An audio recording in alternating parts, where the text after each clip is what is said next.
Pemirsa, kita kembali ke kasus asusila yang terjadi di Tangerang, di mana korban kasus asusila yang dilakukan pengurus panti asuhan di Kota Tangerang, Banten terus bertambah hingga mencapai 32 orang. Iya, pemirsa, para korban pun langsung ditangani untuk mendapatkan rehabilitasi dan trauma healing.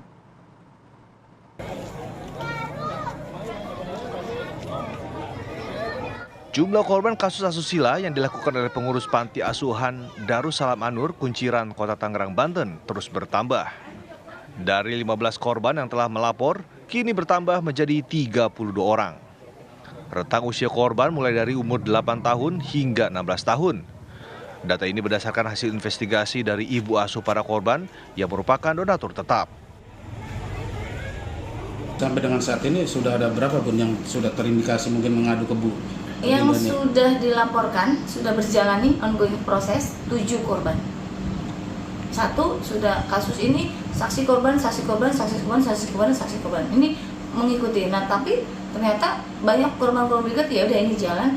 7 ditambah 22 berapa, Mas? 29. 29 ditambah 3 32. 32. Data yang ada di saya ada 32 Korban, Bu. korban. Sebagian dari para korban kini telah ditempatkan di rumah perlindungan sosial milik pemerintah Kota Tangerang dan sebagian lainnya diamankan di rumah donatur. Lembaga Perlindungan Anak Indonesia telah bekerjasama dengan Kementerian Sosial untuk melakukan rehabilitasi dan trauma healing para korban. Terakhir sudah ada datanya dari Kemensos, telah mendatangi Dinsos untuk didata beberapa anak yang akan nanti insya Allah dirujuk di Kemensos, di Handayani, dan sisanya juga nanti akan diajak untuk rehabilitas. Jangan sampai anak-anak ini traumanya akan timbul lagi. Jadi kita harus rehabilitas. Karena itu kan tugas KLPA itu menjaga psikis, ketraumaan, dan sebagainya untuk bisa halayak gitu. Kepolisian sendiri telah menetapkan 3 orang sebagai tersangka yang merupakan pengurus panti asuhan. 2 orang sudah ditahan, yakni Ketua Panti Asuhan Sudirman dan pengurus panti Yusuf Bakhtiar. Sedangkan 1 orang lainnya kini masih buron. Dalam kasus ini, para korban dibujuk oleh para pelaku dengan iming-iming pemberian hadiah uang hingga telepon genggam. Dari Tangerang, Banten, Rusdi Muslim, TV One mengabarkan. Ya pemirsa, dan untuk mengetahui lebih jauh bagaimana kisah pelecehan di Panti Asuhan Darussalam An-Nur, Kota Tangerang, saat ini kita sudah terhubung pemirsa dengan Ibu Oki Kusuma Dewi, warga sekitar panti tersebut. Selamat siang Ibu Oki. Ya, selamat siang Mbak. Bu Oki, Halo, kabarnya pelecehan ini kan tidak terjadi sehari 2 hari ya Bu ya, artinya sudah lama begitu, bahkan panti asuhannya juga dibangun sejak lama. Ibu selaku tetangga di situ melihat keseharian aktivitas di sana seperti apa sebenarnya Bu? Aktivitasnya tuh ya kayak pengajian-pengajian seperti itu Mbak. Karena kan banyak anak-anak yang ngaji di situ, dia juga ada TK sekolahan seperti itu. Cuman untuk pelakunya sih yang ininya memang kurang berinteraksi dengan tetangga, jadi nggak terlalu kelihatan lah gitu loh Mbak. Seperti itu. Oke, Bu Oki, boleh dijelaskan lebih rinci mungkin sepengetahuan Anda untuk pelaku atau pemilik dari panti asuhan tersebut bersama dengan 2 pelaku lainnya, ini kepribadian seperti apa? Maksudnya apakah sering berinteraksi dengan tetangga atau seperti apa yang biasa Anda lihat?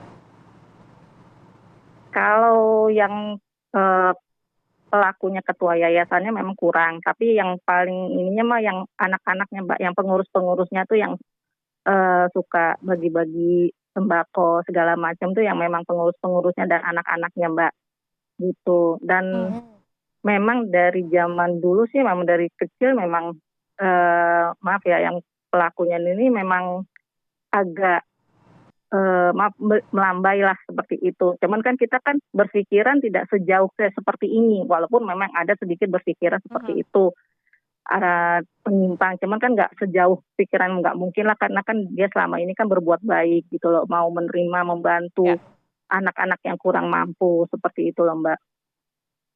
Ada tidak sih Bu salah satu dari anak-anak panti asuhan tersebut yang mungkin kebetulan keluar dan bercerita mengenai apa yang ia alami di dalam panti tersebut?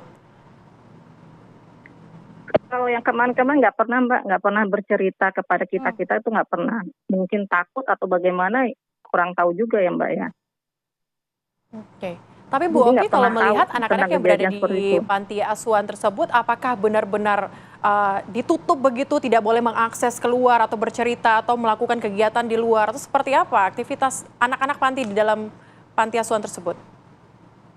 Kalau beraktivitas ke warung atau main sekedar sebentar-sebentar sih masih diizinkan. Tapi untuk eh, sekolah pun setahu saya anak-anak itu tidak sekolah mayoritas ya Mbak ya. Gitu, mayoritas, tidak semua, mayoritas memang tidak sekolah gitu. Seperti itu yang saya tahu Mbak. Ya, ada tidak sih Bu kegiatan rutin selain yang tadi Ibu sebutkan ya, yang kemudian ini melibatkan warga sehingga warga mungkin bisa masuk melihat area panti asuhan tersebut mungkin yang diadakan di sana? Ya kalau misalnya ada acara-acara pengajian atau maulidan, memang dia mengundang ibu-ibu untuk ke sana gitu loh Mbak. Atau ada acara bagi-bagi sembako, memang pada datang ke sana. Tapi untuk jauh ke dalamnya itu kita tidak tahu Mbak seperti apa, seperti itu Mbak. Oke. Tapi pernah tidak Bu menaruh curiga begitu kepada panti asuhan ini? Atau seperti apa? Mungkin dari pandangan warga atau cuma biasa aja begitu melihatnya Bu? Kalau curiga kita memang ada kecurigaan karena dia hanya menerima cowok, laki-laki aja. Kalau untuk perempuan tidak gitu. Karena kita memang curiga, cuman kan kita tidak bisa seujun atau seperti apa gitu loh Mbak. Jadi ya kita biasa aja gitu. Ya, ya. Kecurigaan tersebut ini tidak pernah tersampaikan ya Bu ya, mungkin sampai ada warga yang bertanya Ya. mungkin ke panti asuhan, pengurus panti asuhan tersebut. Iya, betul. Karena kecurigaan kita takut nanti pikiran kita jadi kayak seujun. Jadi kita memang ada pikiran menyimpang atau seperti apa, karena kan dia kan perilakunya kan agak melambai atau seperti gitulah. Nah itu kita nggak mau berpikiran jauh seperti sana gitu loh Mbak. Oke. Tapi Bu Oki saat ini kan sudah ditetapkan sebagai tersangka begitu. Bagaimana kondisi terkini di panti asuhan tersebut Bu? Kalau di sini ya warga sih memang ya udah biasa ya, kayak seperti tidak terjadi apa-apa, walaupun memang banyak orang berdatangan bertanya ke sini seperti itu. Baik, baik, terima kasih Bu Oki sudah berkenan menjelaskan seperti apa kemudian ini kondisi di sana. Sekali lagi terima kasih, sehat selalu Bu Oki. Sama-sama, makasih Mbak.